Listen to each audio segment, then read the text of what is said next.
Кутман кеч Instagram. Бүгін біз сіздер менен мастер-класстың екінші күнүндө жолугабыз. Албетте бүгін сіздер менен біз кече жазылған максаттардын үстүнөн диагностика кылып жана аны трансформация кылуунун үстүнөн иштейбиз. Ошондуктан келиңиздер, барыңыздар тең кече жазылган максаттарыңыздарды бүгүн алдыңыздарга коюп даяр болуңуздар. Кече мен сиздерге убада бергенмин. Саламатсыздарбы? Кошулуп баштаңыздар.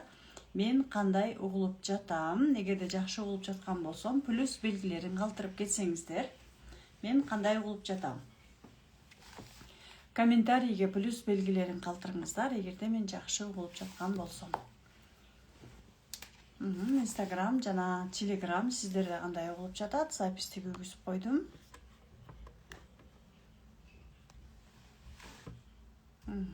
Плюс белгилерин коюп жатышат. Жакшы угулуп жатам. Сонун азаматсыздар. Келиңиздер, анда кечеги сабакка катышкандар 2 белгисин коюңуздар. Ал эми бүгүн биринчи жолу сабакка кирип жаткандар 1 цифрасын жазып кетсеңиздер, анткени ошого жараша ориентир алышыбыз керек да. Анан сиздерге эгерде максат жазбагандар болсо араңыздарда, анда сөзсүз түрдө биз 26-жылга карата максаттарыбызды жазып алабыз. Бүгүн биринчи жолу катышып жаткандар дагы бар экен арабызда. Биздин бул онлайн мастер-классыбыз да 2 күндүк. Бүгүн экинчи күн, мастер-класстын экинчи күнү. Биз сиздер менен кече биринчи күнүндө жаңы 2026 жылга карата максаттарды жазганбыз. Ал эми бүгүн дал ошол максаттардын үстүнөн диагностика кылып иштейбиз. Келиңиздер, анда барыңыздар, ручка барагыңыздарды алыңыздар. Кече үлгүрбөй калган болсоңуздар да, же бүгүн биринчи жолу кирип жаткан болсоңуздар, анда кечеги максаттарыбызга дагы толуктап кече киргендер, ал эми бүгүн биринчи жолу кирип жаткандар, бисмилла деп 2026 жылга карата максаттарыңыздарды жазыңыздар. Биз бүгүн сиздер менен дал ушул максаттардын үстүнөн иштеп, диагностика кылып жашообузда кантип максатыбызга оңой жетсек болот. Албетте бул жерде көпчүлүгүбүз ойлойбуз, бул чудо деп. Жок, чудо эмес. Кантип максатыбызга оңой жетебиз, дал ошол максатка тоскоол болуп жаткан блокторду табабыз дагы, и ошол блоктордун үстүнөн иштейбиз. Ручка барагыңыздар даярбы? 2026 жылга карата жаңы максаттарды, жаңы жашоону каалайсыздарбы? Жаңылануу, бул мастер-класстын аты жаңылануу деп аталат да. Дайыма жаңы бир нерсени баштап жатканда биз эң сонун ниеттер менен баштайбыз. Келиңиздер, анда ручка барагыңыздар даяр болсо, эгерде жаңы максатка, жаңы жашоого жетүүнү кааласаңыздар, анда плюс белгисин комментарийге калтырып кетиңиздер. Мен жаңы жашоону каалайм, жаңыланууну каалайм деп жаткан болсоңуздар, анда келиңиздер, плюс белгисин комментарийге коюп кетиңиздер дагы, максаттарыңыздарды улантып жазыңыздар. Менде көп учурда окуучуларым эмне деп кайрылышат? Ушинтип сиздин мастер-классыңызга, тренингтериңизге катышканда мен эч нерсени ойлонбой туруп эле максат жаздым эле, бирок кандайдыр бир убакыт өткөндөн кийин ошол максатым ишке ашканын көрүп, өзүм дагы ушунчалык таң калдым деген учурлар болот. Эмнеге? Анткени биз максат жазып жатканда, аны биз мындай жатканда заказ кылып жаткан болобуз. Ошон үчүн сиздер азыр как будто магазинге барып, же кафеге барып да заказ кылып жаткандай элестетиңиздер дагы, и максаттарыңыздарды жазыңыздар. Эгерде мен жакшы угулбай жаткан болсом, анда өзүңүздөр жактан интернетти, микрофонду текшерип алыңыздар. Келиңиздер, ручка барагыбызды алабыз, максаттарыбызды толуктап жазабыз. Жана бүгүн дагы максат боюнча толуктап айтып койгум келди. Максат жазып жатканда биз учурт жак менен жазсак болот, келер жак менен жазсак болот. Жана эң башкысы, биз максат жазып жатканда терс маанидеги сөздөр болбош керек. Ал кандай? Мисалы, карызымдан кутулдум деген сөз болбош керек. Анын ордуна кирешемди ушундай суммага чыгардым деген сөз болгон жакшы. Же жолдошум экөөбүз урушпай калдык деген сөз болбош керек. Анын ордуна кандай сөз жазабыз? Жолдошум экөөбүз бири-бирибизди сыйлап жатабыз, сүйүп жатабыз деген сөздөр болуш керек. Мисалы, ден соолук боюнча да турган болсок да, оорубай калдым деген болушу мүмкүн. Же балдарым оорубай калды дешиңиздер мүмкүн. Андай сөздөр жазылбаш керек.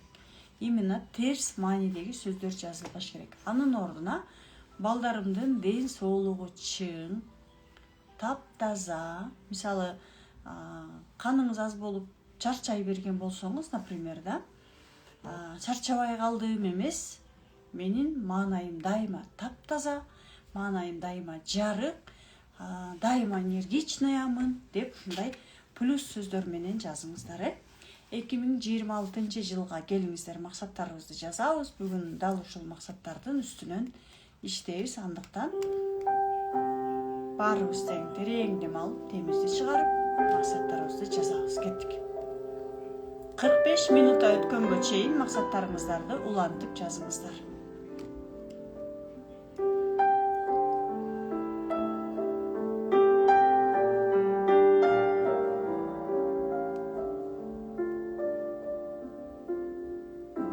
Да, бүгүн дагы разборлор болот.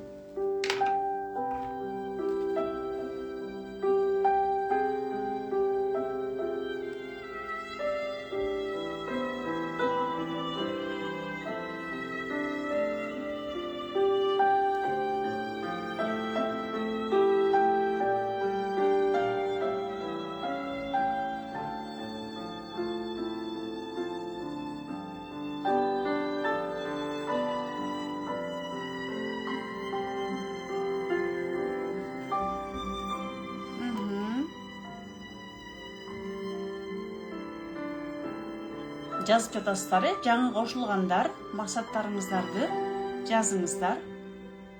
Жаңы кошулган айымдар, мырзалар, 2026 жылга максат жазабыз. Как будто биз магазинге келдик. И ошол жактан биз заказ берип жаткандай. Бирок бул ошонча биз үчүн реалдуу болуш керек. Ишене турган, мисалы, отуруп айтышы мүмкүн. Сиз эмнени кааласаңыз жазыңыз, ден соолук жөнүндө жазыңыз, акча жөнүндө жазыңыз, мамиле жөнүндө жазыңыз, бизнесиңизди кааласаңыз, бизнестериңиз жөнүндө жазыңыз, жумушуңуз болсо жумушуңуз жөнүндө жазыңыз. Балдарыңыздын келечеги, мисалы, балдарыңыздын жакшы окугандарын жазсаңыз болот да, себеби дегенде биз дагы балдарыбыздын жаман окуганына көңүл бура берген учурда балдарыбыз андан бетер жаман окуй беришет. Балдарыбыздын терс жашоолоруна көңүл бурсак, именно ошол жак көбөйөт. Анын ордуна биз болушунча жакшы нерселерди көбөйтүш үчүн балдарыбыз жөнүндө дагы, өзүбүз жөнүндө дагы жакшы нерселерди жазганыбыз жакшы. Кээдикилер бар, күйөөсү жөнүндө жазат, ата-энеси жөнүндө жок. Андай болбойт. Эмнеге анткени биз ата-энебиздин жана жолдошубузду өзгөртө албайбыз. Биз өзүбүз гана өзгөрө алабыз жана өзүбүз өзгөргөн сайын биз балдарыбызга таасирибизди тийгизе алабыз. Биз өзгөрсөк, анан жолдошторубуз өзгөрөт. Хорошо? Келиңиздер, эми биз азыр сиздер менен дал ушул жазылган максаттын үстүнөн иштейбиз. Даярсыздарбы? Мага плюс белгисин коюп кетиңиздер комментарийге. Эгерде даяр болсоңуздар, мага плюс белгисин коюп кетиңиздер.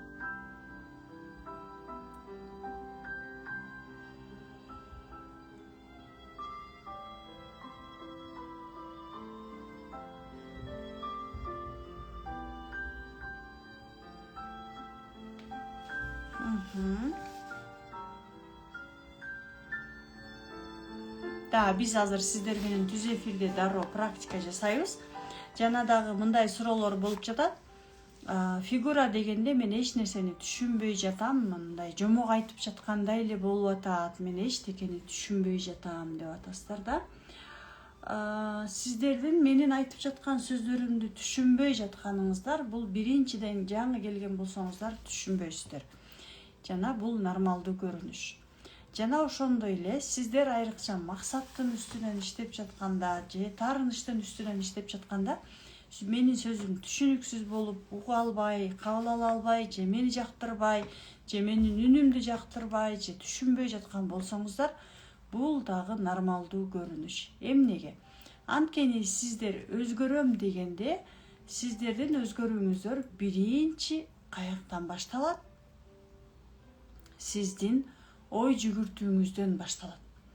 Сиз дайыма негативде же башкача ой жүгүртүп көнүп калган болсоңуз, мен сизге практика, диагностика аркылуу ой жүгүртүүгө жардам берип жаткан учурда, ой жүгүртүүнү биздин мээбиз аркылуу ой жүгүртөбүз. Себеби дегенде биздин баардык жашообуздагы көп нерсени башкарган биздин негизги биринчи баалуулук нерсебиз бул эмне?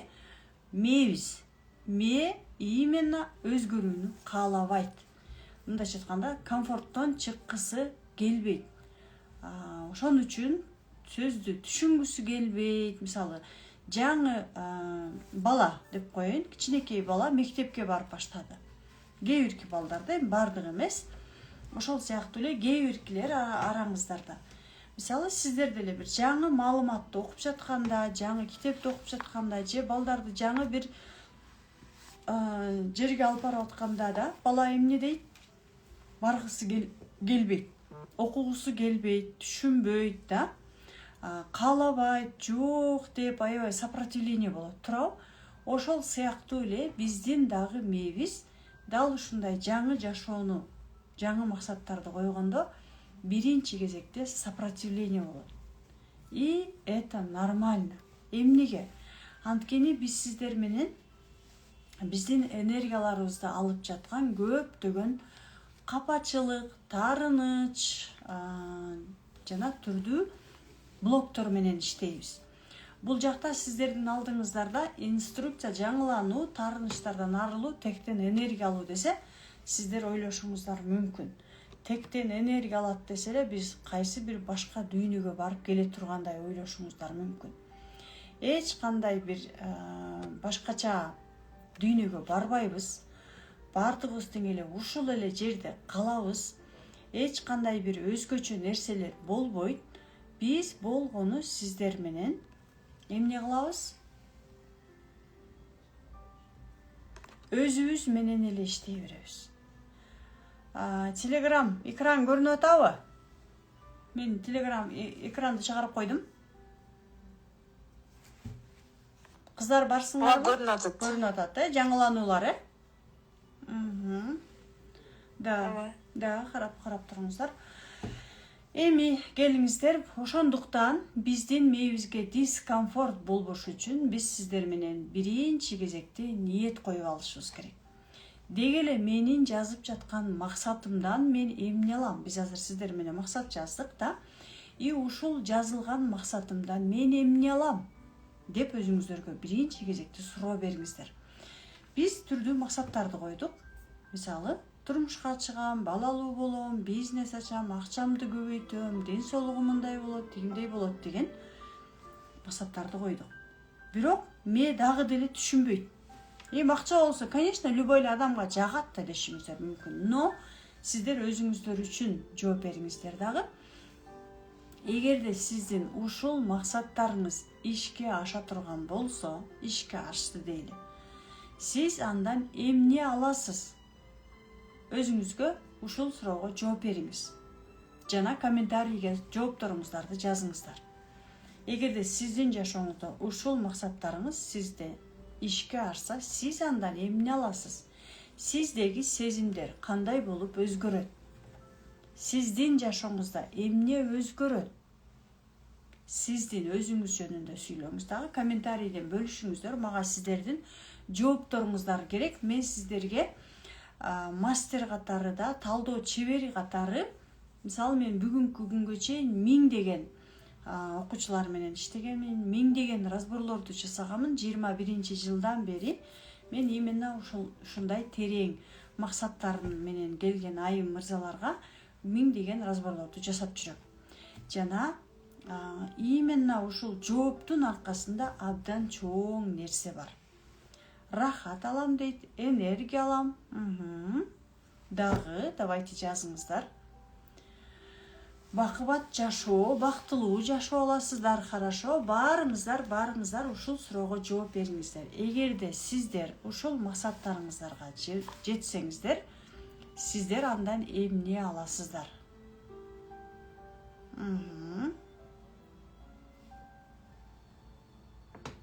Да, өзүм каалагандай акчаны тапсам, энергия алам дейт. Аябай катуу сүйүнөм. Максаттарым ишке ашса өзүмдү бактылуу сезем. Жашоонун баркына жеттим дейм. Балдарым менен чогуу болом, энергия алам, рахат алам, бактылуулукту сезем, энергия алам, жашоого стимул пайда болот дейт. Жан дүйнөмдө тынчтык болот дейт. Хорошо. Келиңиздер анда терең дем алып, демиңиздерди чыгарыңыздар дагы. Азыр сиздер эгерде даже комментарийге жаза албай жаткан болсоңуздар да, мен пока разбор жасай элекмин, сиздерди мен разбор жазгыла деп суранган жокмун пока. Комментарийге разбор деп жазыштын пока кереги жок. Биз азыр сиздер менен максаттарыбыздын үстүнөн практика жасап жатабыз. Финансовая свобода дейт. Хорошо, келиңиздер. Сиздердин ар бириңиздердин тетрадыңыздар бар, ручкаңыздар бар, жок эле дегенде телефонуңуздар бар да. Именно ушул телефонго же тетрадыңыздарга жазыңыздар, эмне алганыңыздар, менин жашоомдо эмне өзгөрөт. Сама счастливая буду людям помогать. Дейт, жеңилдик болот, энергия алып ийгиликтүү болом. Хорошо. Давайте терең дем алып демиңиздерди чыгарыңыздар. Өзүм басып кетсем бутурумдун кадырын билем. Караңыздар, сиздердин берип жаткан жообуңуздардан эле мен сиздердин уже эле блокторуңуздарды билип атам. Как талдоо чебери катары, да? Мен дароо сиздердин жообуңуздар аркылуу эле бойлуңуздарды билем. Хорошо. Анда баарыбыз тең терең дем алып демибизди чыгарабыз. Эми мен азыр сиздерге фигура деп айтам. Бирок фигура деген бул фигура эмес. Фигура десе бирөө 3 бурчтукту көрөт, бирөө 5 бурчтукту көрөт, бирөө 4 бурчтукту көрөт, бирөө кандайдыр бир нерселерди көрөт. Фигура дегенде эле сиздеги сезимдериңизди угасыз. Мен фигура деп айтканда сизде кандай сезимдер пайда болду? Мен фигура дегенде сиздерде кандай сезимдер пайда болду? Сезимдериңиздерди айтыңыздар. Сиздердеги сезимдер.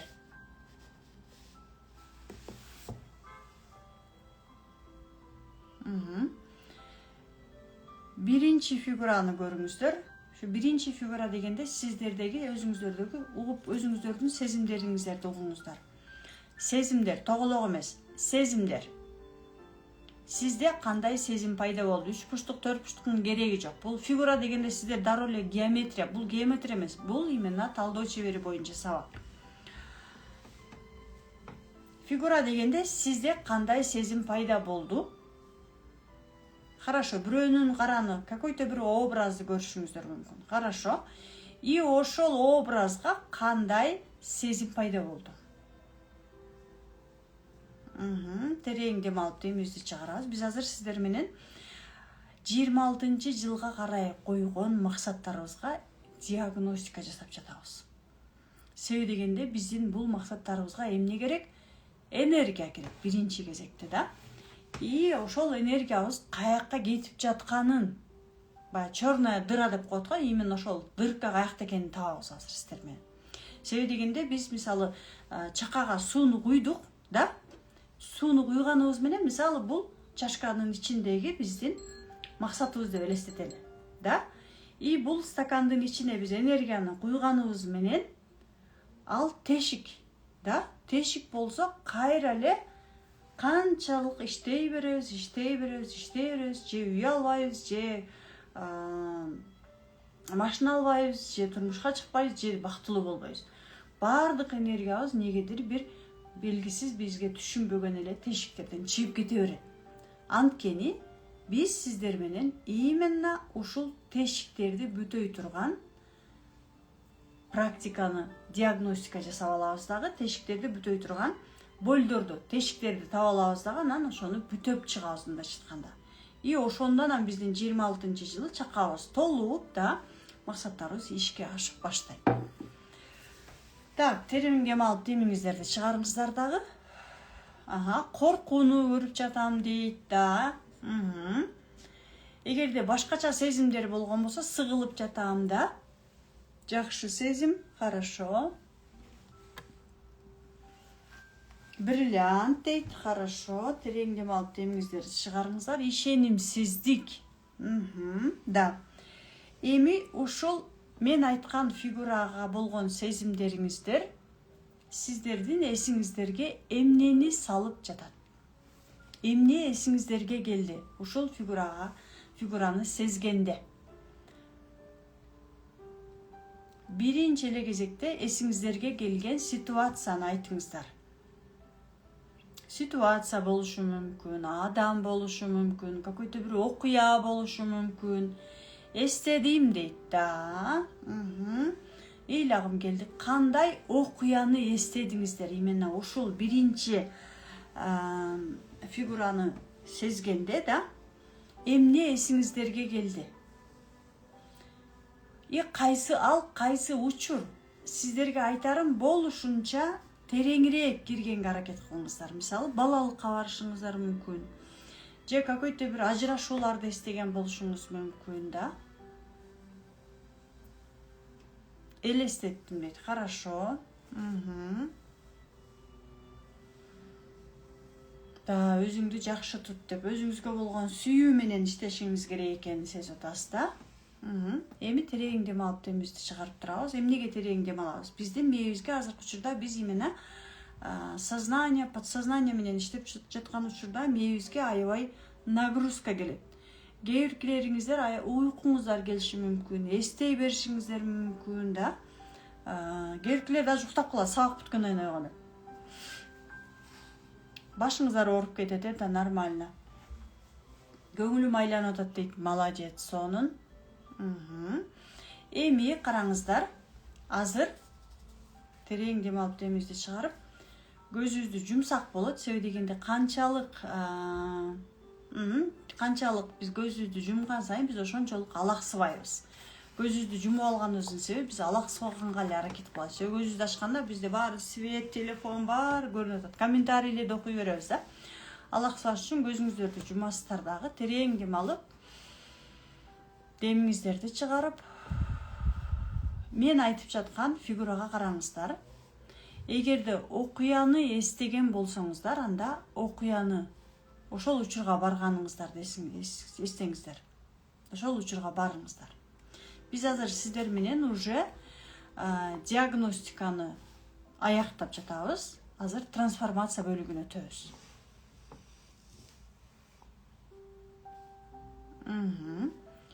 Эми көзүңүздөрдү жумуп, экинчи фигурага болгон сезимдер, биринчи фигурага болгон сезимдериңиздерди айтыңыздар. Эмне деп айткыңыздар келсе, айта бериңиздер.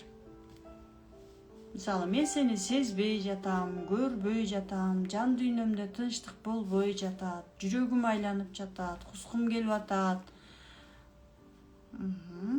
Айта бериңиздер. Сөз менен айтыңыздар.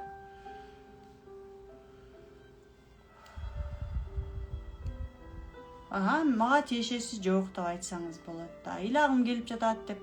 Азыр эмне деп айткыңыздар келсе, ошол жака мааниси жок эч кандай айта бериңиздер. Сенин мага эч кандай мааниси, тиешең жок, например, да. Ичиңизден айтсаңыз болот, негизи сыртыңыздан айтканыңыз жакшы, себеби дегенде биздин мээбиз угуш керек. Биз угуу сезимдерибиз дагы иштеш керек. Сагындым дейт да, кимди сагындыңыз? Эми азыр алдыңыздардан дал ошол азыр эсиңиздерге келген окуяны же адамдарды көрүңүздөр дагы. Барыңыздар тең. Жана биз айтып жаткан тешиктер именно ушул биздин азыркы көргөн сезимдер. Мисалы, бирибиз кайнежебизди көрдүк, бирибиз атабызды көрдүк, бирибиз таарынычыбызды айтып атабыз да. Терең дем алып демибизди чыгарабыз. да арық кезіңізді көрсеңіз ошол учурга барыңыз. Пайдасызсың деп, пайдасызсың деп айтыңыз. Кимге айткыңыз келип атат ушул сөздөрдү? Эми азыр айткыңыз келген сөздөрдү айтып сүйлөп чыгарышыңыз керек. Себеби ушул именно сезимдер, болдор сиздин энергетикалык энергияңызды соргон сезимдер да булар, болдор. Сиздин энергияңызды ала берет. Эгерде эч нерсе сезбей жатсаңыз, эч нерсе сезбей жатам деп эле айта беришиңиз керек. Именно ошол адамды көрүңүздөр дагы, терең дем алып, демиңиздерди чыгарып, ошол учурдагы адамдарга, ошол учурдагы окуяларга эмне деп айткыңыз келип жатса, айтыңыздар. Бардыгын сүйлөп, сыртка чыгарганга аракет кылабыз. Биз азыр сиздер менен уже трансформация бөлүгүнө өтөбүз практиканын.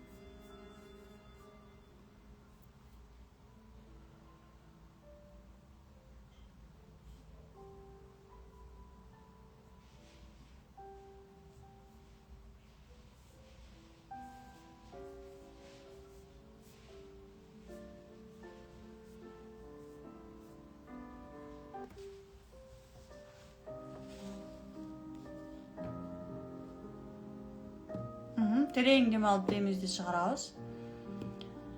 Ошол учурдагы айткыңыздар келген сөздөрдү айтыңыз. Капа болсоңуз, капачылыгыңызды айтыңыз. Күнөөлүү сезсеңиз, күнөөлүү сезимдериңизди айтыңыз.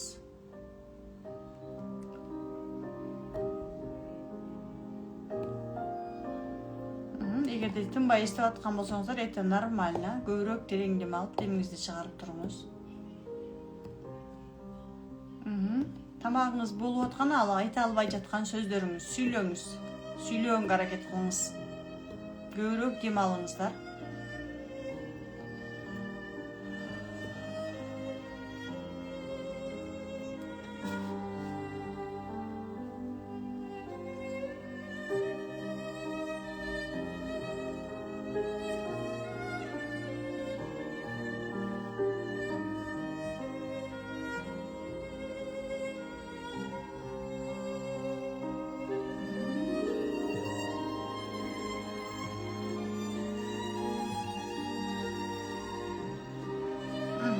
Болушунча сүйлөңүздөр, именно ошол образга, ошол учурдагы сезимдерге эмне деп айткыңыздар келсе, айтыңыздар, сүйлөңүздөр, ыйлаңыздар келсе, ыйлаңыздар. Болушунча ыйлап, сүйлөп, чыгарып салышыңыздар керек да.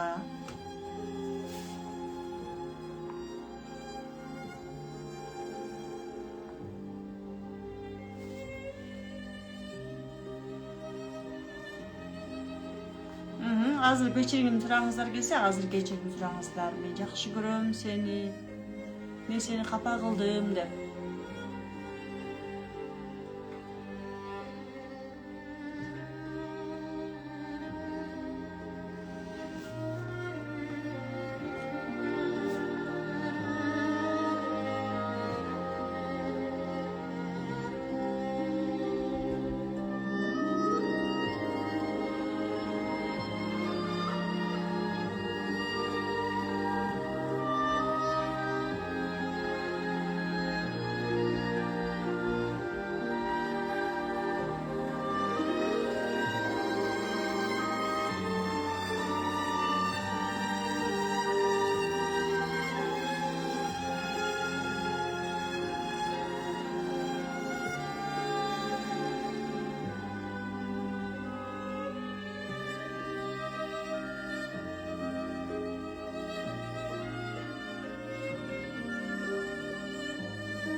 Да, болушунча капачылыктарыңыздарды айтып сүйлөп чыгарып, эми ушул эле адамдар сиздердин башыңыздарга түрдүү мамилелер, түрдүү окуялар аркылуу эстедиңиздер да.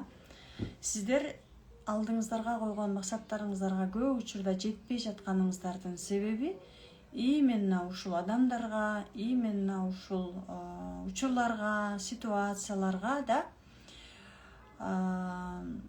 сиздер дайыма энергияңыздарды кетирип, жана алдыдагы чоң акчага, чоң үйгө, сиздердин кыялыңыздардагы жашоого энергиянын жетпей жатканы. А биз сиздер менен жана тешикти бүтүп атабыз деп атпаймынбы? Именно тешикти биринчи кезекте бүтүшүбүз керек. А бизде дайыма энергия бар, бирок биз энергияны туура эмес колдонгондуктан максаттарыбызга жетишибиз абдан оор болот. Именно ошол биздин энергиябызды алган учурлар менен биз азыр иштедик. Эми ушул башыбыздан өткөн учурлар бизге негизи алдыга кеткенге жардам бере турган сабак берген адамдар. Сабак берген окуялар. Биз ушундай учурлардан кандай сабак алдык? Болушунча ушундай учурлардан кандай сабак алдыңыз? Ырасчылык билдирсе энергия кетпейт, наоборот көбөйөт. Азыр болушунча ушул адамдар сиздерге кандай сабак берди? Мисалы да, капа болгонду үйрөтүштү да, өзүн сүйбөгөндү дагы үйрөттү, өзүн сүйбөгөн эмне экенин түшүндүк. Карыз болгон болсоңуз, карыз болгон эмне экенин түшүндүм. Төрөбөсөңүз, төрөбөгөн бул кандай экенин түшүндүм да. Ушул учурлардан жана ошол адамдардан кандай сабак алдыңыздар? Ошол алган сабагыңыздар үчүн ыраазычылык айтыңыздар. Терең дем алып, демиңиздерди чыгарып, мага берген сабагыңыздар үчүн ыраазымын. Менин жашоомдо болгонуңуздар үчүн ыраазымын. Мисалы атаңызды көргөн болсок, атага болгон сүйүү кандай экенин билдиргениңиздер үчүн ыраазымын. Ушундай адамдын балдары, кыздары болуп келгениме ыраазымын деп, азыр ал адамдардын биздин жашообузга келип кеткенине, ушундай окуялар башыбыздан өткөнүнө да ыраазычылык айтып, терең дем алып, демибизди чыгарып кой беребиз дагы, айтабыз. Мен мындан ары капачылыкка, таарынычка, кабыл албаганга да, күнөөлүү сезимдерге энергиямды жумшабайм. Мен айткан сөздү кайталаңыздар. Мага берген сабагың үчүн ыраазымын. Мен мындан ары энергиямды өзүмдүн алдыма койгон 2026 жылдагы кыялымдагы жашоомо жумшайм. Мен ыраазымын. Мен кой бердим. Менин 2026 жылы алдыма койгон эң сонун максаттарым бар. Мен айткан сөздөрдү кайталап айта бериңиздер. Деп кагазга жазган, тетрадка жазган максаттарыңыздарды бир сыйра окуп айтып чыгыңыздар. Мен 2026 жылы ушундай максаттарыма жетким келет.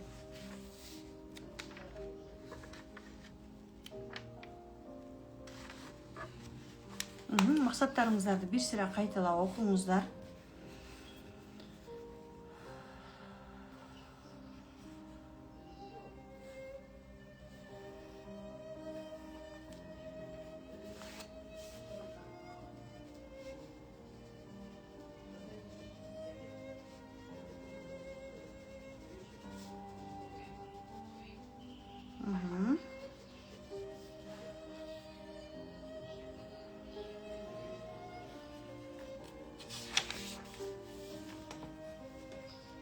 Мен дал ушул максаттарыма мындан ары энергиямды жумшайм. Мен өзүмө дал ушул максаттарыма жеткенге уруксат берем. Мага мүмкүн, менин жашоомдо баары мүмкүн деп эми 2026 жылга караңыздар. Терең дем алып, демиңиздерди чыгарыңыздар, өзүңүздөрдөгү ушунчалык энергияга толгонуңуздарды сезиңиздер. эми 2026-жылдагы сиздер жазылган максаттарыңыздар ишке ашканын көрүңүздөр.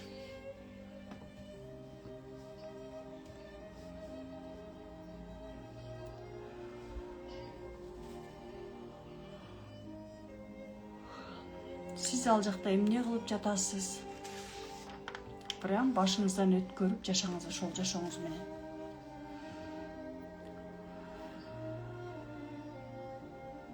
Ушул учурду эсиңизге сактаңыз. Терең дем алып, демиңиздерди чыгарып, көзүңүздөрдү ачыңыздар.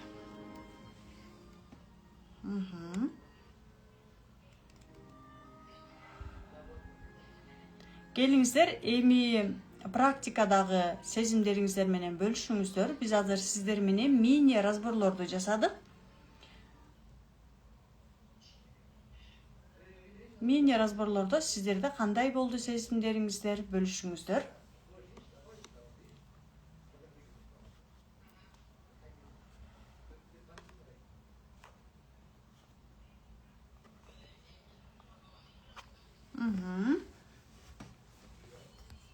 Комментарийде бөлүшсөңүздөр болот.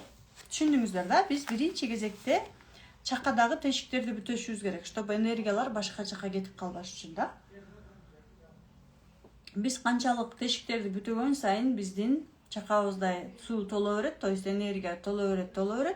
И мындайча айтканда, канчалык энергиябыз бул жакта көп болгон сайын жашообузда акчабыз көп болот да. Ошончолук бактылуу күндөрүбүз көп болот, ошончолук биздин кыялыбыздагы жашоо бизге оңой келип баштайт. Ошон үчүн биз бул жакта энергияны көбөйтүүнүн үстүнөн жана энергияны туура багытка колдонгонду үйрөнөбүз. Биздин сабактарыбыз именно оюбузду, ой жүгүртүүбүздү өзгөртүп, энергиябызды көбөйтүүнүн үстүнөн болот. Ал эми максат албетте ар бир адамдын өзүнүн максаты бар. Биз именно подсознаниябызда түрдүү биздин максаттарыбызды биз ишке ашыра албайбыз. Эмнеге? Анткени биздин энергиябызды алган абдан көп черная дыраларыбыз көп да. Аябай эстеп ыйладым дейт азаматсыздар да, сонун жеңилдеп калдым. Менде только позитив болду, азаматсыз жеңилдеп калдым. Мен үшүдүм, аябай эстедим, сонун. Мен бала чагыма бардым дейт, атам мени өйдө көтөрүп эркелетип жатты дейт, сонун азаматсыздар. Ичимдегини айтып жеңилдегендей болдум, азаматсыздар да. Сонун, жүрөгүмдөн ыйлап жеңилдедим дейт да, сонун. Да, бүгүн дагы биз сиздер менен түз эфирде разбор боюнча утуулар болот да, то есть 3 жолдомо берем сиздерге трансформация курсуна. Сиздер ал жактан өзүңүздөр менен дагы иштеп, дагы ушундай практикаларды өмүр бою жашооңуздарда колдонууга эң сонун мүмкүнчүлүктөрдү аласыздар. Келиңиздер, анда эмесе азыр мен сиздер менен жеке кантип иштеп, жеке разборлорду жасаганды көрсөтүп берем бул жактан да. Келиңиздер, жазыңыздар, разбор деп комментарийге жазыңыздар.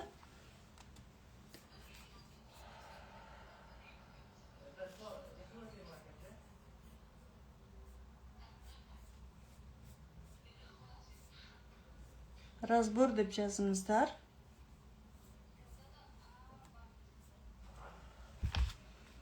Сиздер разбор деп жазып бериңиздер. Ал эми мен сиздерге бул жактан разбор боюнча толук маалыматтарды берип өтөйүн. Курстар боюнча маалыматтарды берип өтөйүн. Кече дагы берилген, бүгүн дагы сиздерге маалыматтарды бир сыйра берип өтөйүн. Трансформация курсу бул жакта акция кылып жатабыз. Мына жаңы жылга карата 70% арзандатуу болуп жатат трансформация курсуна. 70% арзандатуу менен болгондо, ошондо 10.000 сомдук курс болгону 3.000 сом болот. 3.000 сомго гана сатып алып, азыркы мен сиздерге берген практикадан ал жакта абдан көп практикалар берилет.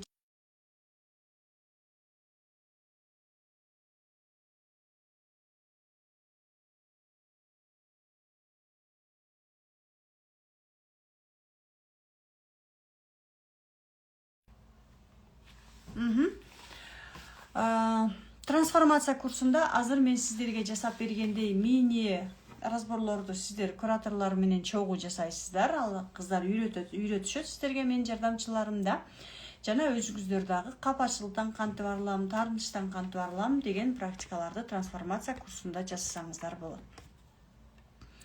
Болгону 3000 сом, сабак 1 ай бою болот. 15 декабрда башталат, 15 январга чейин иштеп, ушундай сонун мүмкүнчүлүктөрдү сиздер эч кимден көз карандысыз өз колуңуздарга алсаңыздар болот.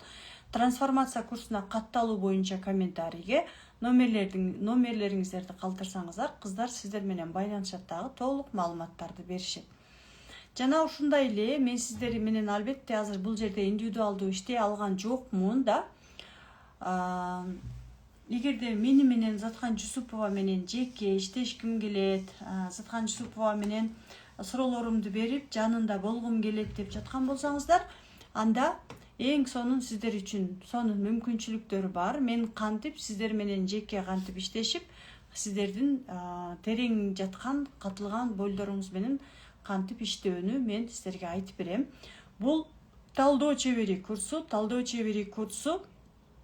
бул эң сонун азыркы учурдагы мүмкүнчүлүк. Бул курста мен сиздерге 2 ай бою чогуу иштешип, сиздерге өзүбүздүн түрдүү блокторубуздан арылганга жардам берген методиканы колуңуздарга берем. Бул жерде эч кандай ширк эмес, эч кандай динге каршы эмес. Наоборот, бул жакта биздин окуган окуучуларыбыз курсту бүткөндөн кийин наоборот ушунчалык жаратканыма жакын болушат, жүрөктөрү ачылат. Көп учурда биз жүрөгүбүздү капачылык, таарынычка эле толтуруп алабыз, жаратканыма дайыма наразычылык менен кайрыла беребиз. Бул жакта наоборот эң сонун жүрөгүбүз ачылат да. Тарифтери бар. VIP тарифтин баасы 180 000 сом.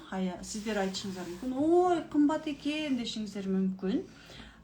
Бирок 150 000 сомго келген талдоо чеберлери, 180 000 сомго келген талдоо чеберлери эгерде 2 айдын ичинде үйрөнүп, сертификат алып, эң сонун мүмкүнчүлүктөрдү үйрөнүп алган соң 180 000 сомду кайра ай сайын өзү ушундай акчага чыгууга эң сонун мүмкүнчүлүктөрдү алат дагы, мага окшогон талдоо чебери болот. Мисалы, кандай мен өзүм кандай талдоо чебери болгонмун.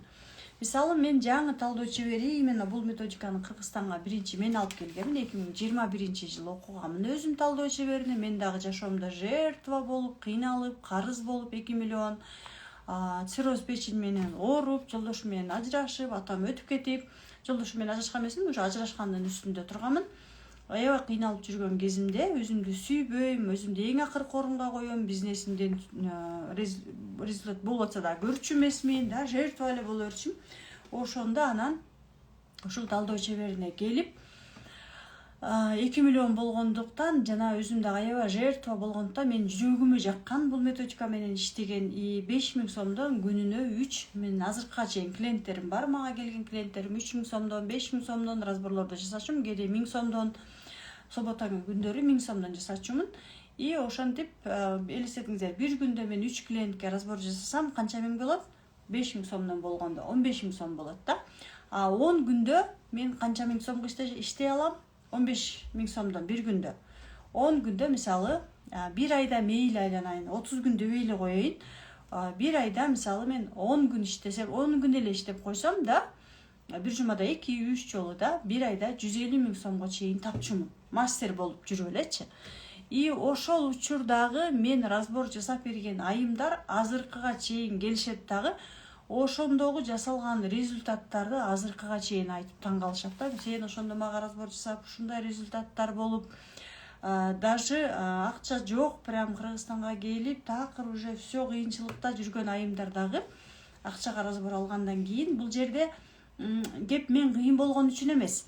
Бул жерде биринчиден методика күчтүү болгон үчүн, экинчиден биз энергиясы каяка кетип атат. Жана айтып атпайбызбы, биз азыр практика жасап, тешикти таптык, черная дыраны таптык.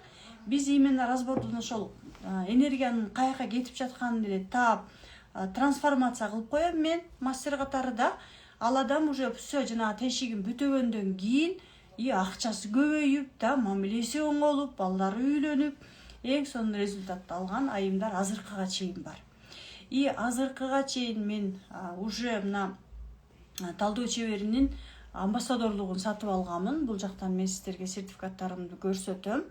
И ошол амбассадордун сертификаттарынын негизинде бул жакта мына сертификаттар именно бул амбассадорлугунун сертификаттары. И ушул сертификаттардын негизинде мен сиздерге ушундай курстарды окута алам. И сиздерге дагы ушундай сертификаттарды академия тарабынан бере алам. Булардын бардыгын мен өзүм 2 миллионго сатып алганмын.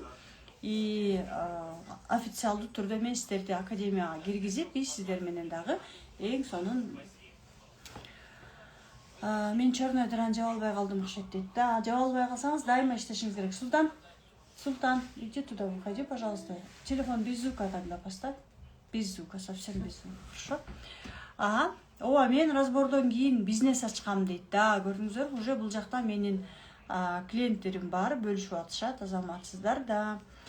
Ага, көрдүңүздөрбү? Да, вот ошон үчүн менин азыркы учурдагы талдоо чеберимди мен азыр уже башкаларга дагы өткөрүп берип жаткан кезим. Мен эле билишим керек, мен эле результат алышым керек, же мен эле только разбор кылып отурушум керек эмес. Мен уже ушул методиканы ар бир Султан эшик жапчы.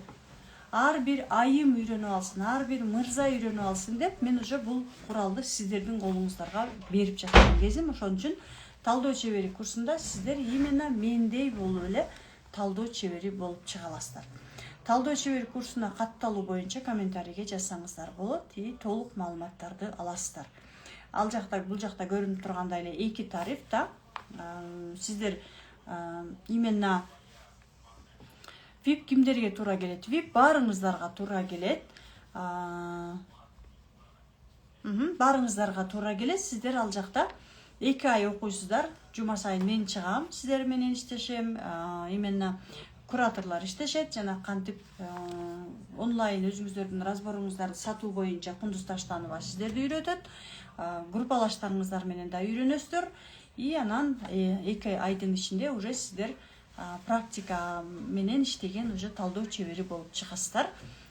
Акчага жасай берсеңиздер болот. Ал эми өзүм үчүн тарифинде сиздер эч кимге жасай албайсыздар. Ал жактын баасы 80 000 сом. Сиздер только өзүңүздөргө жана балдарыңыздарга гана жасай аласыздар. Эгерде сиздер бүгүн бирон кылсаңыздар, анда VIP тарифи 150 000 сом болуп сакталат. Ал эми өзүм үчүн тарифи 50 000 сом болуп сакталат.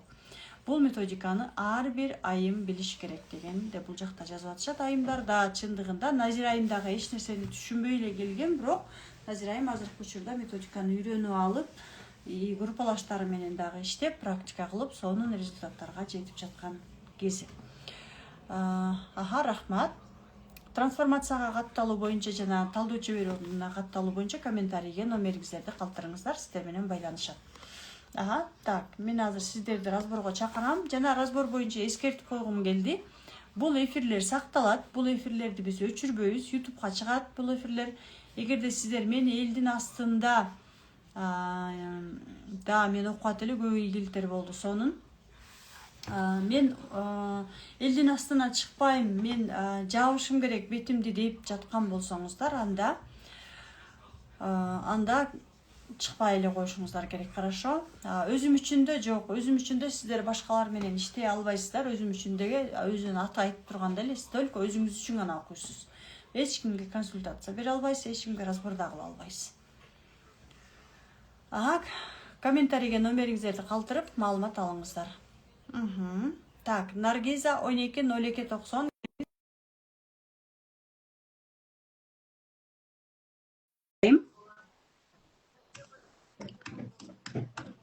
Наргизай, мен сизди түз эфирге чакырып жатам.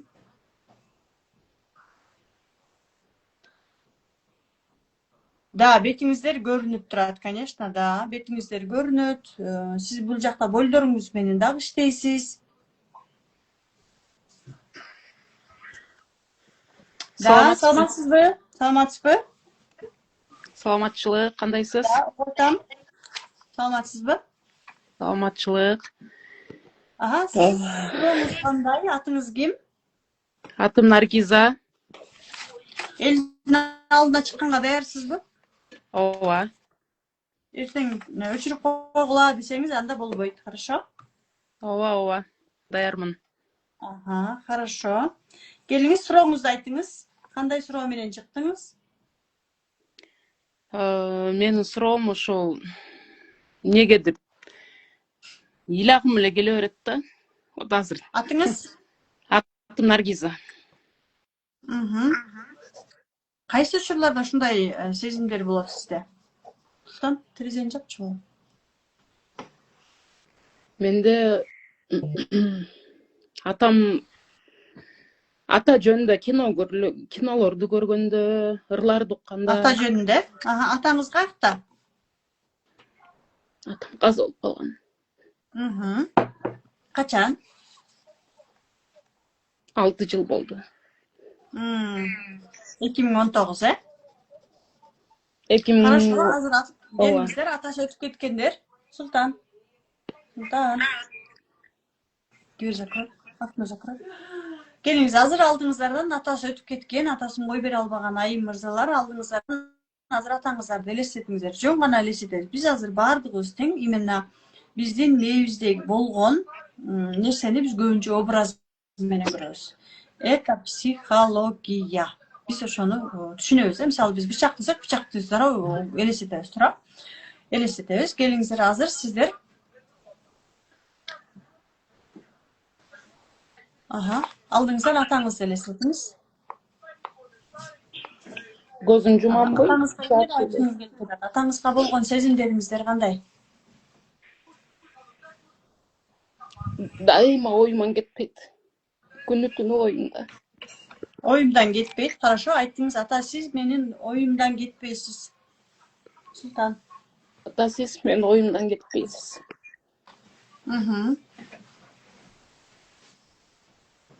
Ар бир күн сайын ошол мурунку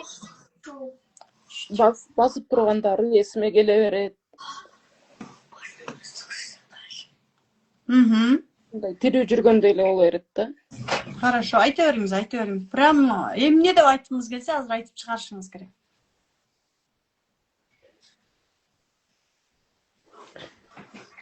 Сүйлөңүздөр, атага тиешелүү жана азыр биз практика кылганда жасадыңызбы сиз дагы? Ооба. Ким келди сизге? Мага азыркы жашап аткан үйүм эле элестетти, эшигимдин алды элестеди. Хорошо. Атаңызды элестетип сүйлөй бериңиз.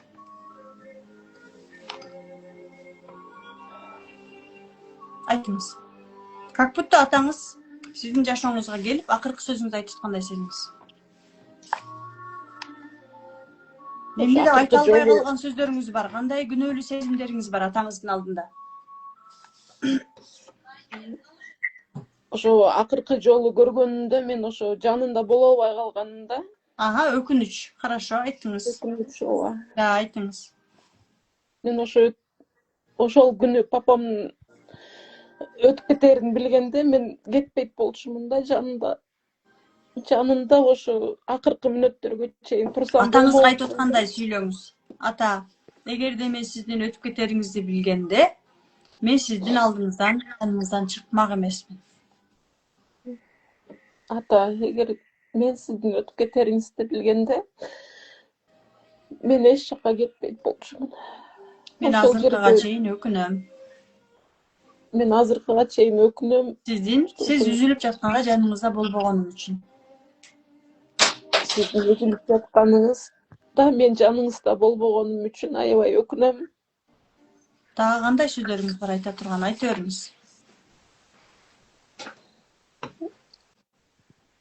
Сагындым сизди. Да, айтыңыз, сагындым. Мурункудай эле эркелегим келет, сизди кучактап, жаныңызга жатып, эркелегим келет. Атаңызга жакын болгонсо?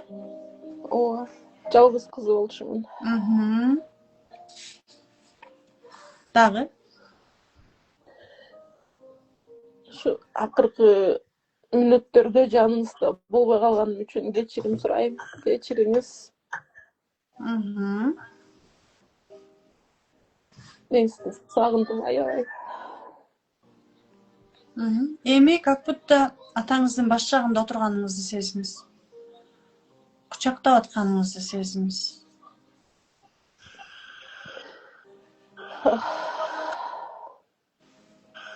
Атаңыз дагы сизди эркелетип жатканын сезиңиз. Атаңыздын сөздөрүн угуңуз, үнүн угуңуз.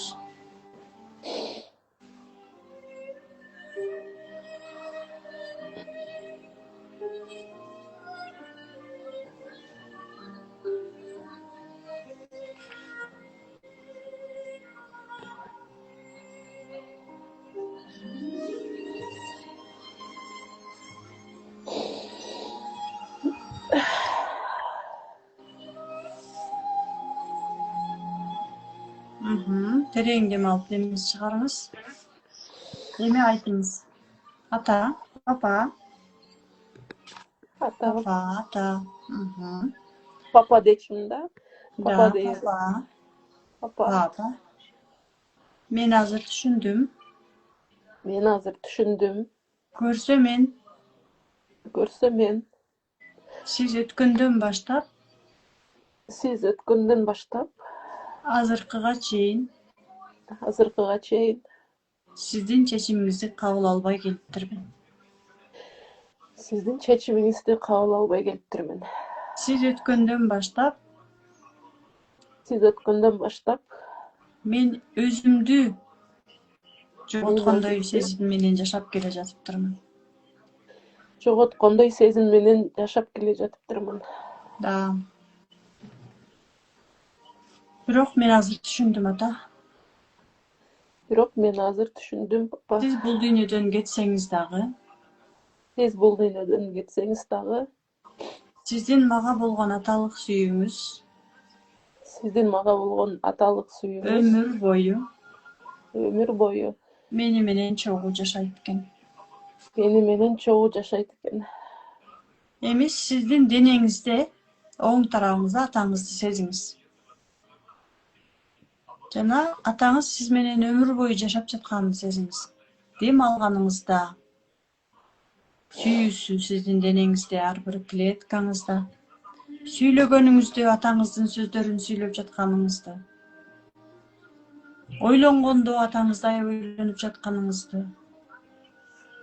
Ушунчалык атаңызга көп окшош жактарыңыз бар экенин жана именно ошол окшоштугуңуз аркылуу атаңыз сизде жашап жатканын жана ал өмүр бою сизде жашаганын сезиңиз. Мындайча айтканда, сиз атаңыздын жашоосунун уландысысыз. Туурабы? Сиз атаңыздын жашоосун сиз улантып жатканыңызды сезиңиз. Бирок өзүңүздүн жашооңуз аркылуу. Эми атаңыздын сүйүүсүнө болушунча толуңуз. Качан толгондо гана ыраазычылыгыңыз менен атаңызды кой бериңиз.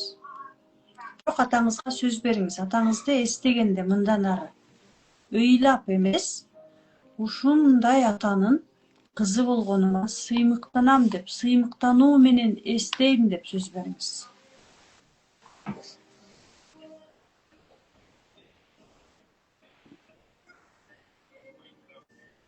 Мен ошондой атанын кызы болгонума сыймыктанам. Ата, мен сизди ыраазычылыгым менен кой бердим. Кой бергениңиз ал атанын кетип калганы эмес. Ал ата биз өз атабыз аркылуу, апабыз аркылуу өзүбүздүн кандайдыр бир бөлүктөрүбүздү сезебиз да. Сиз кой бердим дегенде атаңызды аркаңыздан оң жактан сезиңиз. Жана атаңыздын дайыма сүйүүсү, атаңыз дайыма сиздин жаныңызда жүргөндөй сезиңиз. Ал эч качан сизди таштап кетпегендей. Физически да атаңыз кеткен, но энергетически он с вами деп элестетиңиз.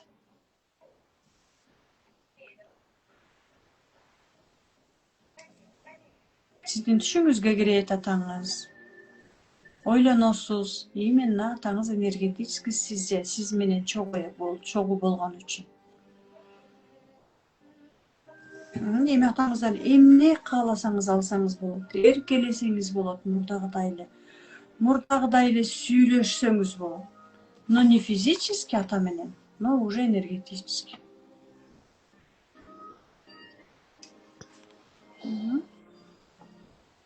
Терең дем алып демиңизди чыгарып, сезимдериңизге көңүл буруңуз. Көзүңүздү ачыңыз. Кандай болду сезимдериңиз?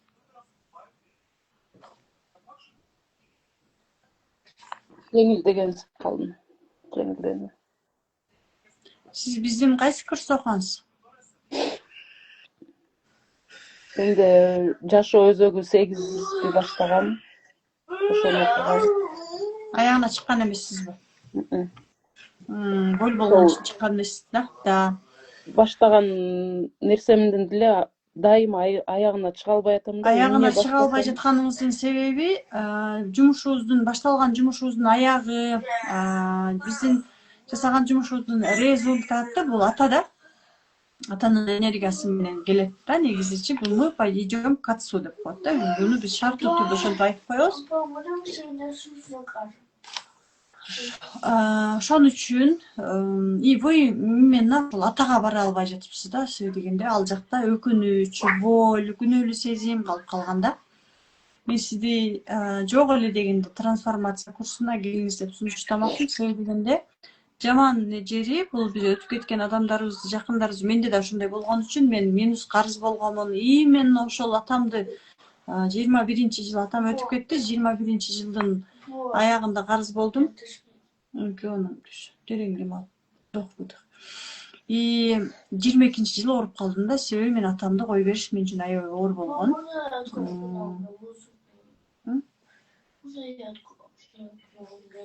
Тудайчы там открыла.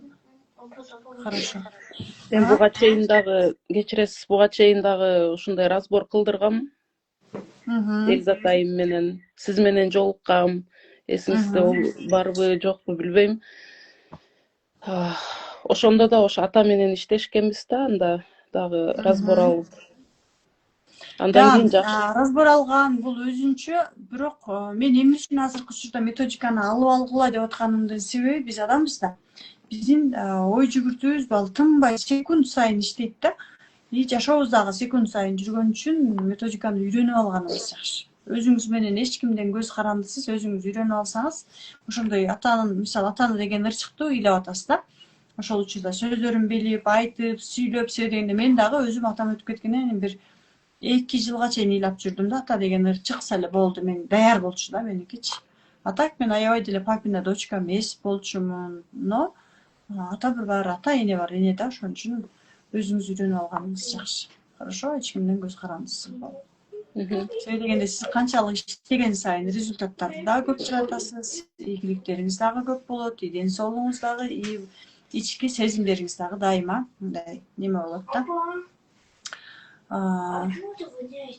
Ошо оң жак бутум эле ооруй берет да, ошондон ойлоп коем. Да, оң жакында да башталыптыр да.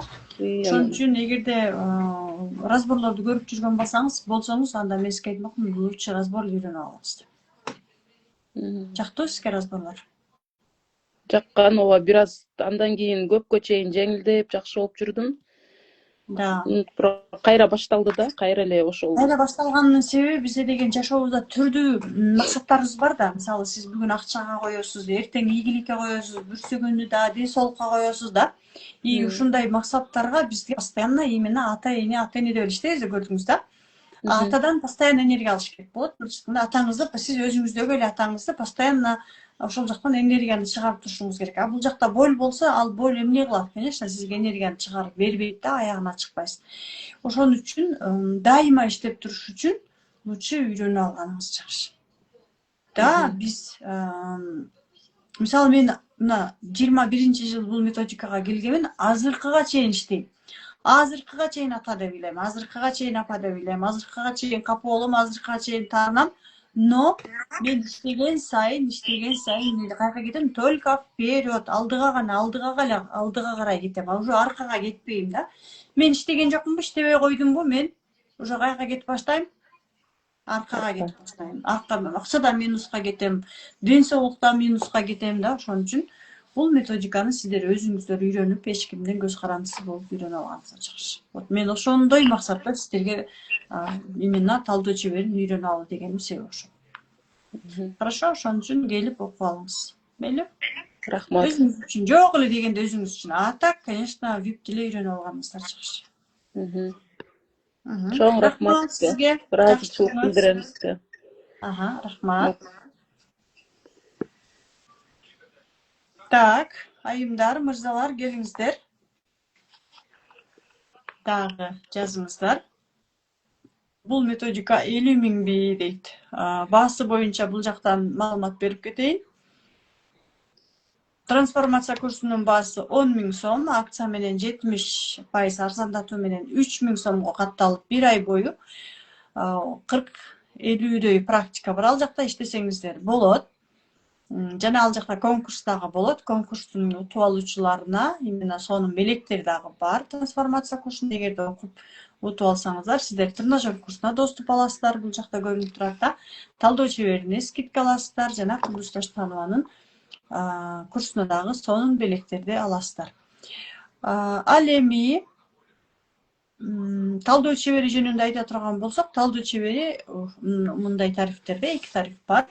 Өзүм үчүн жана VIP. VIP эмнеси менен айырмаланат? VIPте сиздер 2 сертификат аласыздар. И өзүңүздөр разбор жасап баштайсыздар. Мага окшогон эле талдоо чебери болуп чыгасыздар. И бүгүнкү күндө бизде уже мастерлер окуп 100 миңден, 150 миңден уже кирешеге чыккан учуру. Ошондуктан эгерде кирешеге да чыгам, башкаларга дагы жардам берем, өзүмө да жардам берем десеңиздер, анда VIPте окуңуздар. Анан жок, мен өзүм үчүн деле керек, мага эч ким менен иштешпейм десеңиздер, анда өзүм үчүнгө келсеңиздер болот.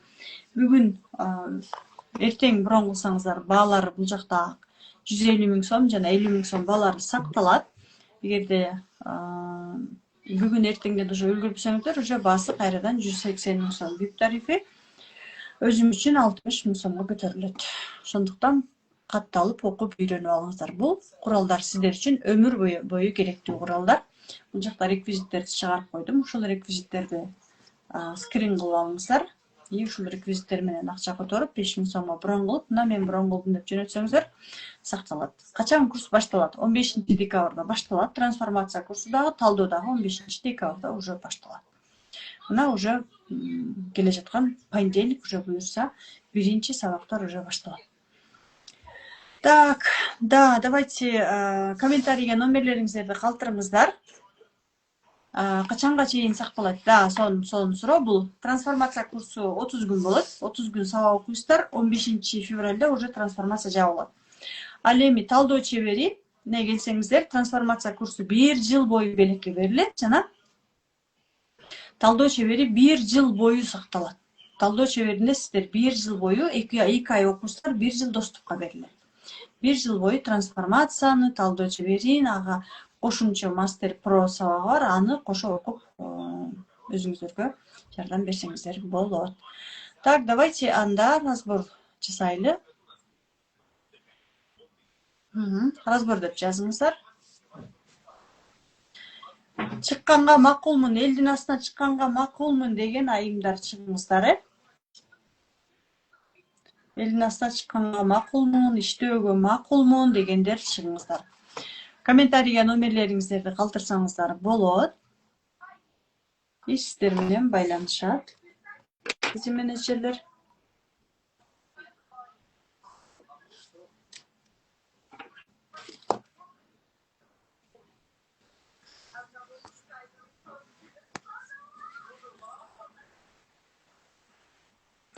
Так, Айжамал Бугубаева, давайте чыгыңыз. Айжамал Бугубаева.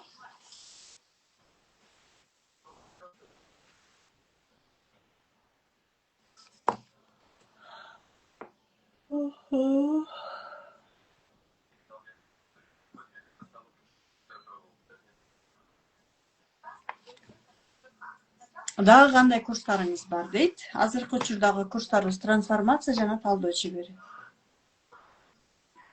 Так, эмнеге Айжамал Бугубаева чыга алган жок? Хорошо, Нургүл дейт. Нургүл айым. Биз азыр сиздер менен бир аздан кийин трансформация курсун ойнотобуз. Эфирден алыстабаңыздар. Себеби дегенде азыр биз сиздер менен 3 жолдомо трансформация курсуна бийлик ойнотобуз. Бул курсту утуп алып, сиздер өзүңүздөрдүн жашооңуздагы эң сонун ийгиликтерди жаратууну ниет кылыңыздар. Мен элдин алдына чыкканга макулмун деген айымдар чыксаңыздар болот. Ата тектер менен иштөө кайсы курста? Бизде баардык курста бар. Саламатсызбы? Ата тектеги айрылды өзүбүзбүз. Саламатсызбы? Атыңыз ким? Мен Куназа. Да, сурооңуз. Мен суроом акча жөнүндө сурайын дегем да.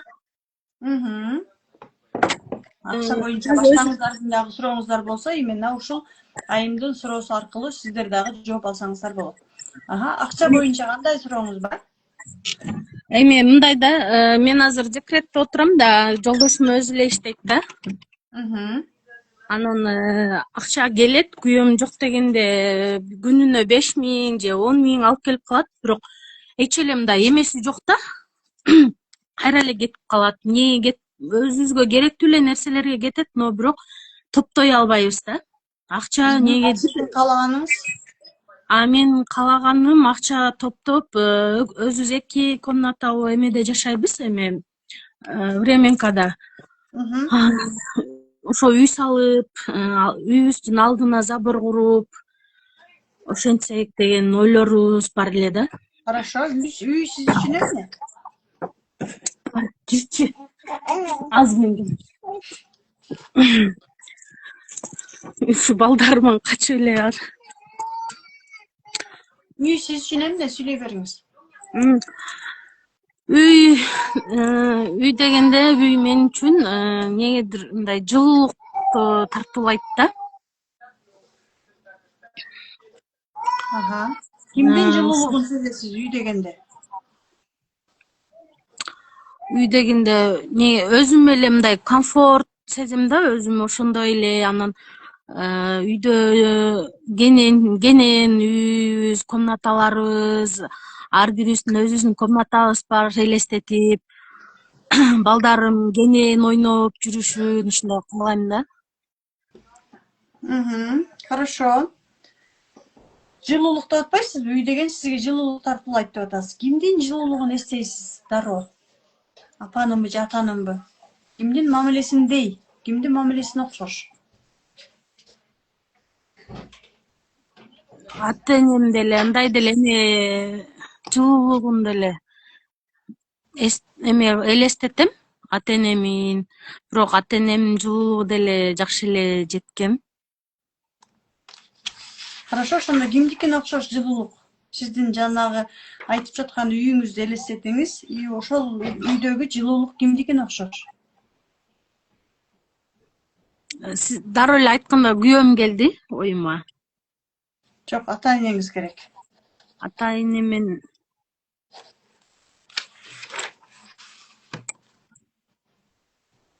өзүм негедир атама жакынмын да.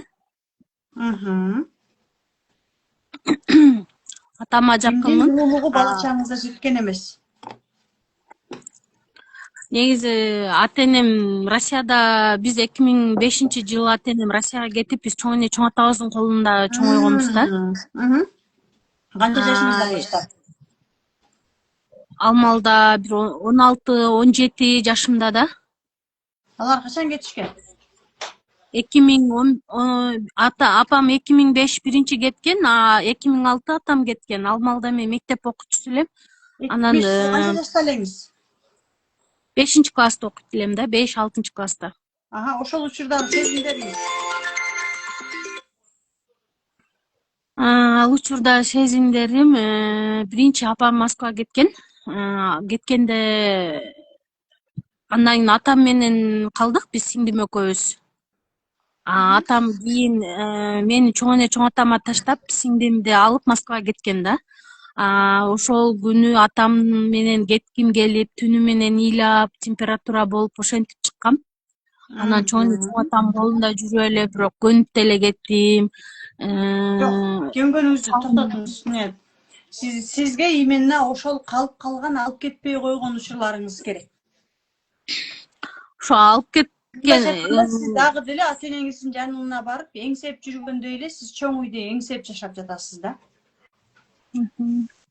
Эңсөө, күтүү мененчи. Ооба. Бир күнү ушинтип неме болуп, чоң акча иштеп, анан кийин чоң үйдө жашайбыз деген күтүү менен жашап жатасыз да. На самом деле ал күтүү каяктан келген? Жылуулукту күтүү, ата эненин жылуулугун күтүү, сагынуу именно сиздики ошол ата энеңиз сизди таштап кеткен учурда пайда болгон. Ошол маалда атам кеткенде аябай ыйлап эме өтө кыйналып ошенткен да. Анан кийин мен да эмелер Куртофас. трансформацияда орозо маалында болгон учурда ошол маалда трансформацияга катышып, ошол маалда мен жолдошум менен маселем жолдошум болгон да. Анын жыйынтыгын алып азыр аябай жакшыбыз, өзгөрүүлөр болду. Андан кийин аябай эле жакшы. Азыр баштагыдай уруш, жаңжал жок. Мамилебиз жакшы. Ошо сиз өзүңүз айткандай эле кызганыч менен эле нерсе менен эле ошентип жүрөтүм да. Анын түпкүрү өзү ата-анам кыйын кызганыч экен элем да. Ошону издеп чыккандан кийин мен кыйла жеңилдигем да. Да, караңыз, мен азыр сизге именно ошол бала чагыңыздагы ата энеңиз таштап кеткендеги ата апа силер мени таштап кеттиңер деген капачылык менен калгансыз, эңсеп ошол учурда бекеринен температура болуп ооруган эмессиз, куса болгонсуз да. Именно ошол жака сиздин энергияңыз дагы деле кете берет. Именно сиздин жолдошуңуз алып келген акчасы өзүнөн өзү эле жок болуп кетип атат деп атпайсызбы? Энергия ачканда бүгүн биз иштегенде эле тешик, дырка именно ошол жакта, тешик именно ошол жакта, ошол учурдагы сиздин куса болгонуңуз, сагынганыңыз, күткөнүңүз, ооруганыңыз, бала да ойлойт да, постоянно эстейт, күтөт да. И көпкө чейин жашагансыз. Просто эч качан ал нерсени сыртка чыгарбайт. Сиздики эмне болгон? Подсознанияга киргизип салат, вычислять этип салат дагы. И ал жакта жана караңгы комнатага киргизип коет дагы, ал жактан сиз унутуп калбайсыз. Ал жака бүгүн жолдошуңуз алып келген акчаны эле сиз ошо караңгы комнатага кетире бересиз. Акчаңыз келет, түшүнүксүз эле жактарга кете берет. Акча келе эле жатып эле уже ордун таап кетип калат. Себеби дегенде жана вычислять этилген, биз бекитип койгон сезимдер, болдор аябай көп болгон учурда акчаларыбыз келе берет, кете берет, келе берет, кете берет. Ал каяка кеткен орду белгисиз болот. На самом деле анын орду именно ошол сиздин бала чагыңыздагы болгон болдоруңузда жатат. Хорошо, именно ошол жак менен иштешиңиз керек.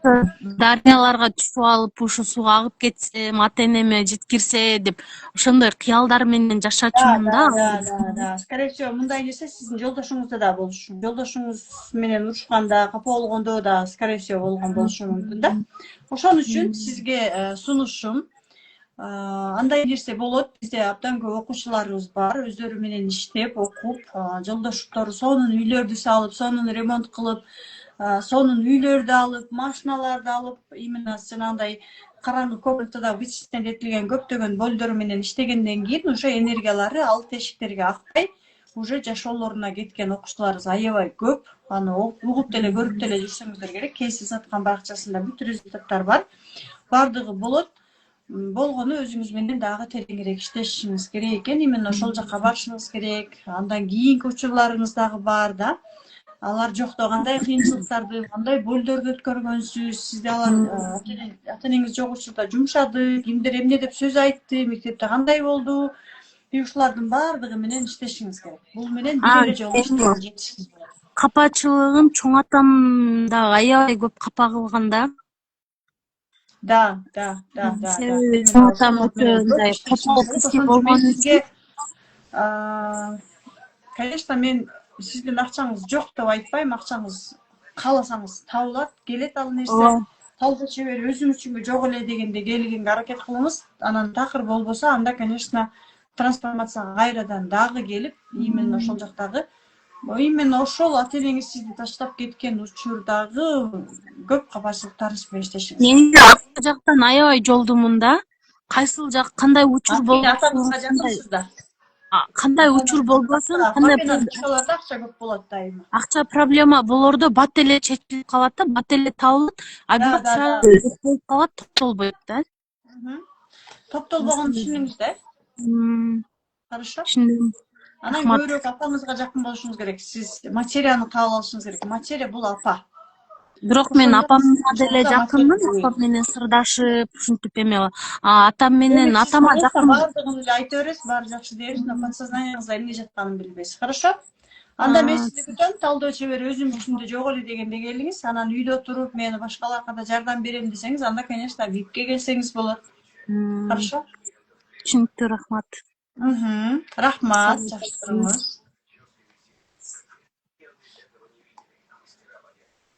Так, айымдар, келиңиздер, азыр белек деп жазыңыздар. Трансформация курсуна белек ойнотобуз. Мен Москвадагы университетте окуйм. Бул жактан сабагым дагы башталып жатат.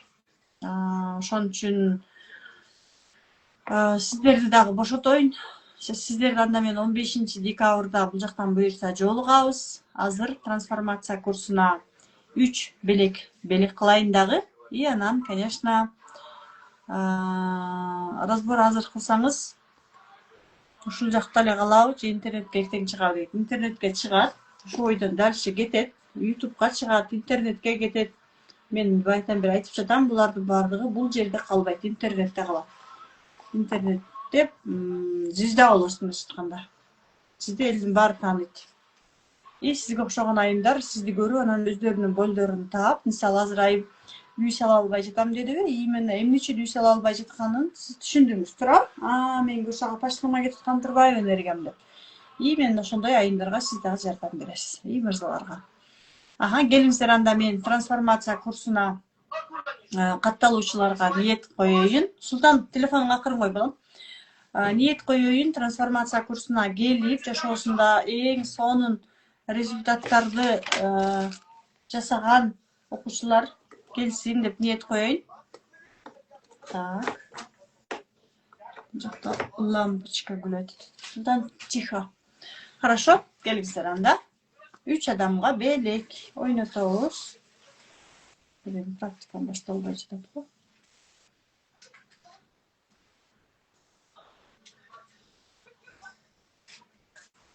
Белек деп жазып бериңиздер.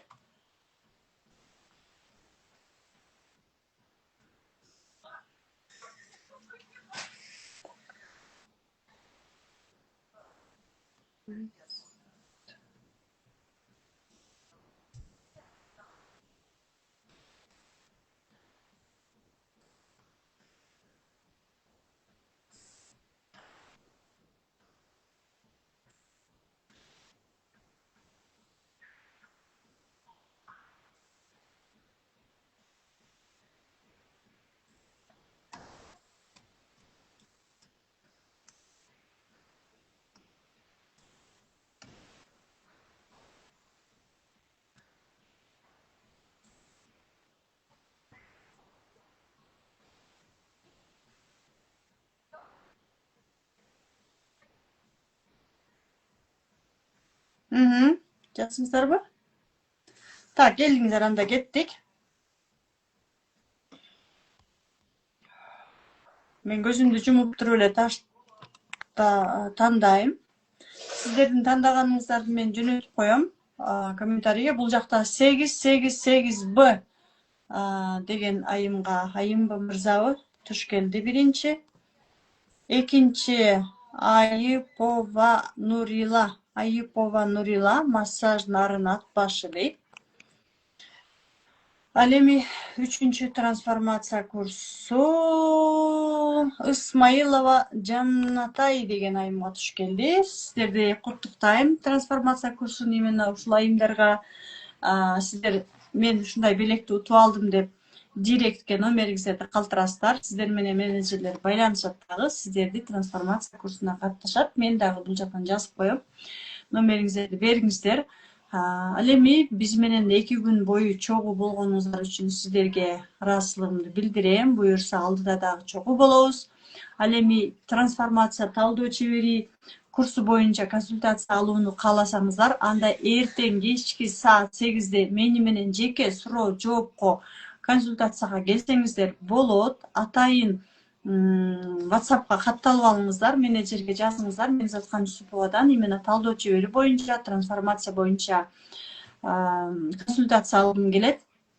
Каяктан кандай кылып суроо берсем болот деп директке же менеджерлерге же кураторлорго жазсаңыздар, алар сиздерди эртең саат 8-де, кечки саат 8-де мен сиздер менен ал жактан 1-2 саат бою отуруп жеке консультация берем. Андыктан эртең кечки саат 8-де сиздерди Zoom баракчадан күтөм. Мени менен жеке сурооңуздарды берип, сурооңуздарга жооп алсаңыздар болот. Мен бул жактан 3 айымды тандап айттым. Трансформация курсуна жолдомо берилди. Бул жактан скрин кылып койдум, аттарын да айттым. Сиздерди куттуктайбыз. Келип жашооңуздарды өзгөртүп, албетте подсознаниедагы жогоруда айтылгандай эле эң сонун түрдүү бизге тоскоол болгон блокторду таап, жашооңуздарды өзүңүз каалагандай өзгөртүңүздөр, мамилеңиздерди өзгөртүңүздөр, чоң суммадагы акчаларга чыгыңыздар. Ошондой эле биздин алдыбызда келе жаткан жаңы жылыбыз 2026-жылдагы биздин эң сонун жылдарыбыздын бири болуп, именно ушул жылы сиздер бүт максаттарыңыздарга жетип, албетте бактылуу болуп, ийгиликтүү болуп, сиздер каалаган максаттарыңыздар оңой сиздерге келсин. Ал эми мен сиздерди 15-декабрдан баштап 2 ай бою талдоо чеберине, 1 ай бою трансформация курсуна күтөм. Биз сиздер үчүн кызмат кылууга, мен Заткан Жусупова, биз командабыз менен сиздерге кызмат кылууга даярбыз. Мен сиздерге ыраазымын, жакшы туруңуздар.